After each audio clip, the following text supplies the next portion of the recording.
Good morning, Janette. How are you? Good morning. Very well. Thank you, Jo. How are you today? I'm great, thank you. And I'm really excited to welcome you into the group as an expert. So, without further ado, tell us who you are, what you do, and how you can help the ladies within the group. Of course, yes. I'm very, very pleased to be part of the group. My name's Janette Burke, and I am a menopause wellness practitioner and belief coding facilitator. What that actually means is having a personalised bespoke programme for each individual to try and help them through their menopause journey in a more holistic way.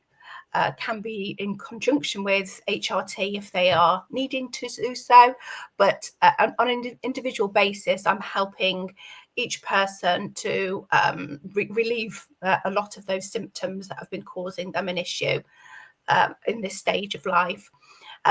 Belief coding is a relatively new concept. It's been around for about 4 years, and it's a healing modality that can be used for lots of things, including menopause. And that's how I use it within my program. Brilliant. So, tell us a bit about how belief coding works within the menopause wellness. And then, if you could, go on to let us know how you became a wellness coach and what led you to where you are now. Yes, of course. So belief coding is a modality of a combination of CBT, talk therapy, Reiki, and a modality called tapping, or EFT as it's sometimes known as. So within that, it is helping to release negative emotions and negative beliefs within us. And quite a lot of my clients, and myself included, I believe, and it has been proven, that traumatic experiences from your past can quite often exacerbate your menopause symptoms due to hormone changes and an imbalance with your hormones and within your mind and body. Those symptoms can be exacerbated.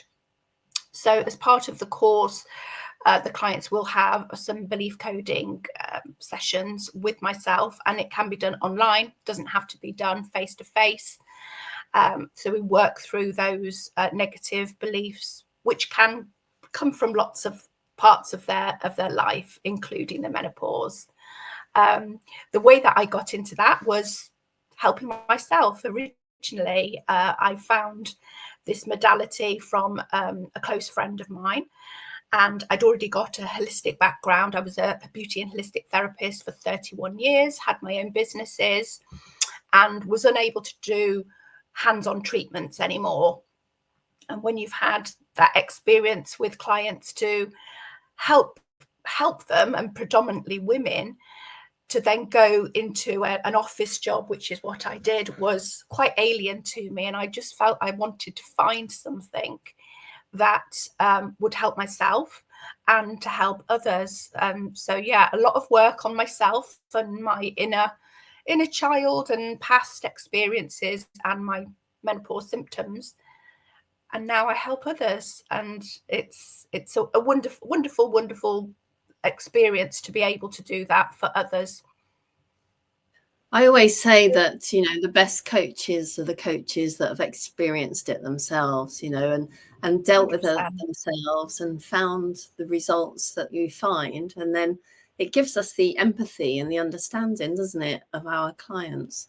Because there are lots of coaches out there that, they do a quick certification and call themselves a coach, but then have no idea about what it is they're coaching. They have no personal experience. So that's why, with all you experts in here, I know that each one of you come from that experience yourself, of what it is that you're coaching. So it just makes it, I think, more authentic, and that's what, it's my values within the group. So, and I know that all the experts that I'm welcoming in have the same values as me, which makes it special.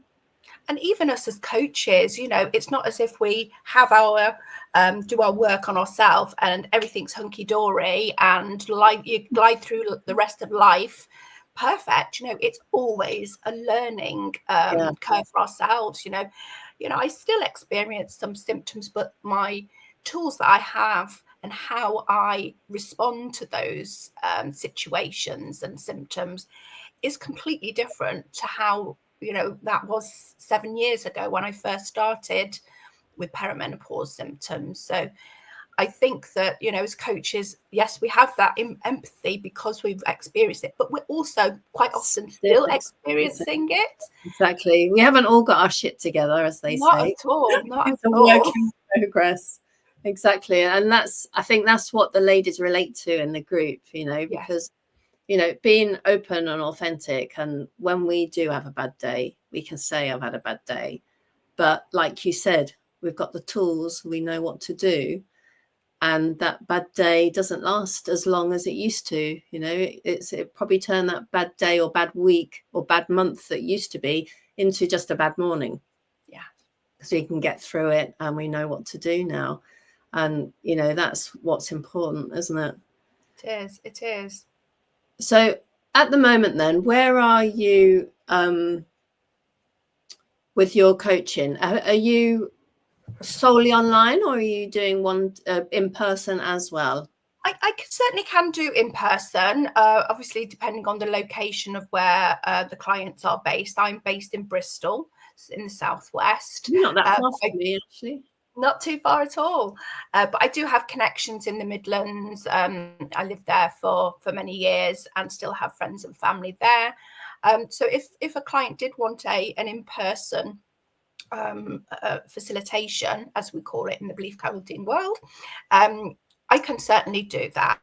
But it is very easy now to be able to do so much online. And, a lot of coaching is not just that session that you're having with the client, it's the work that they have to do themselves in between.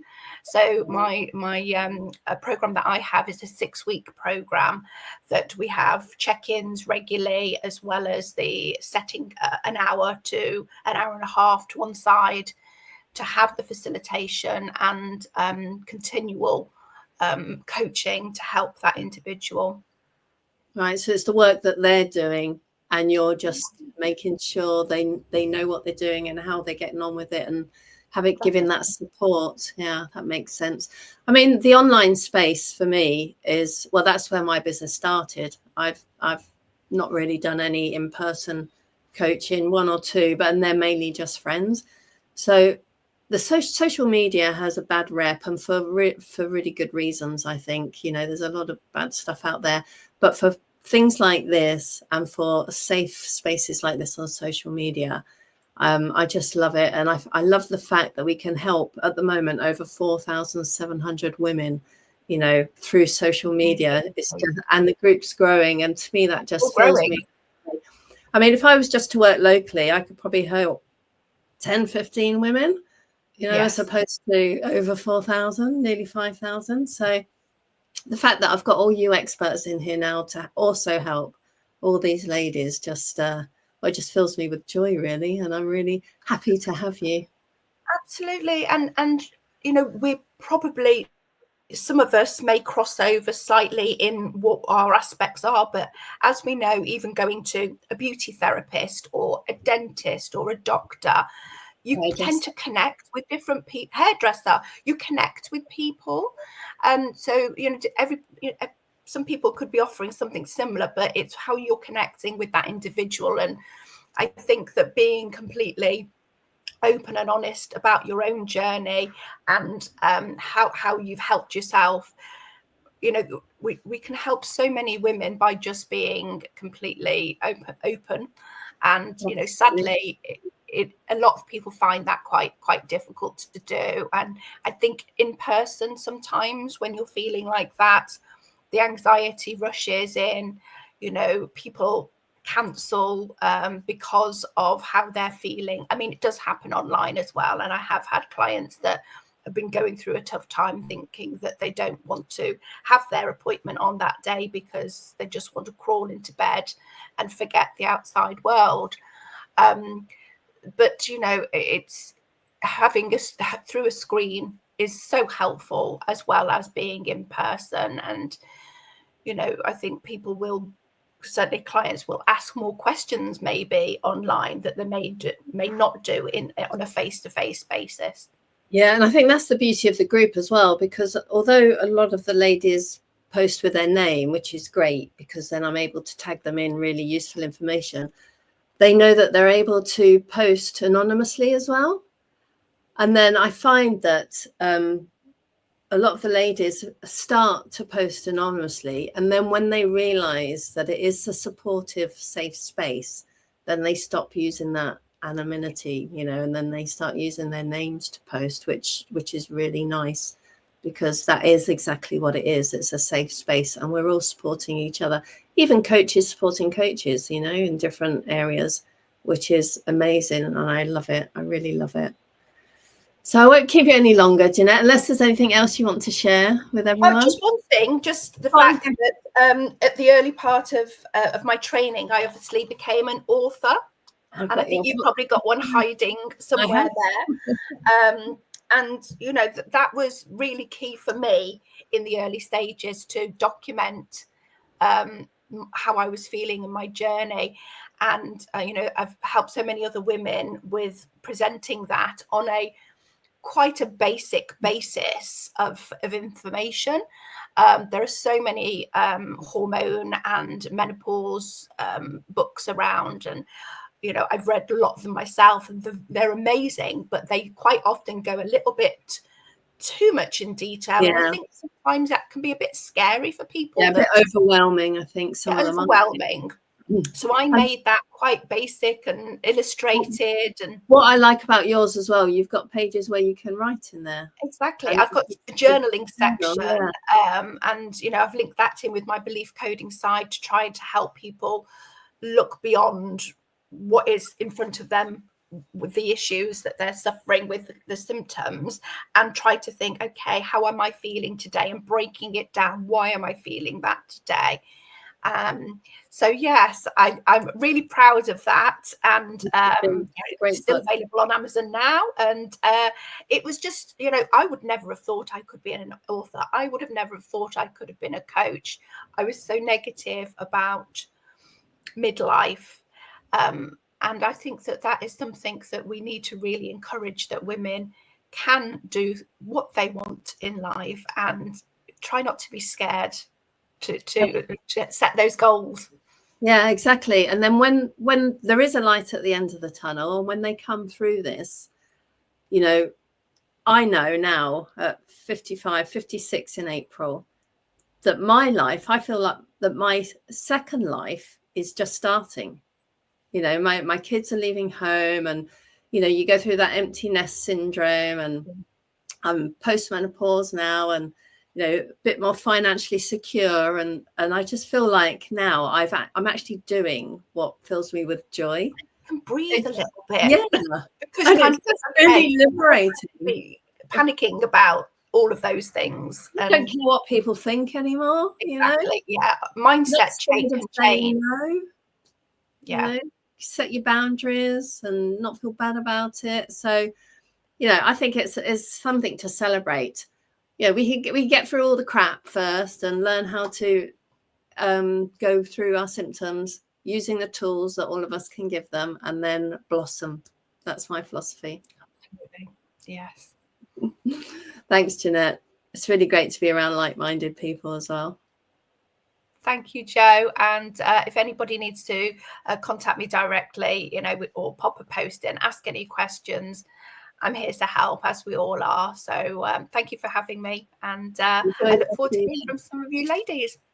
Bye-bye. Have a great day. Take care. Bye.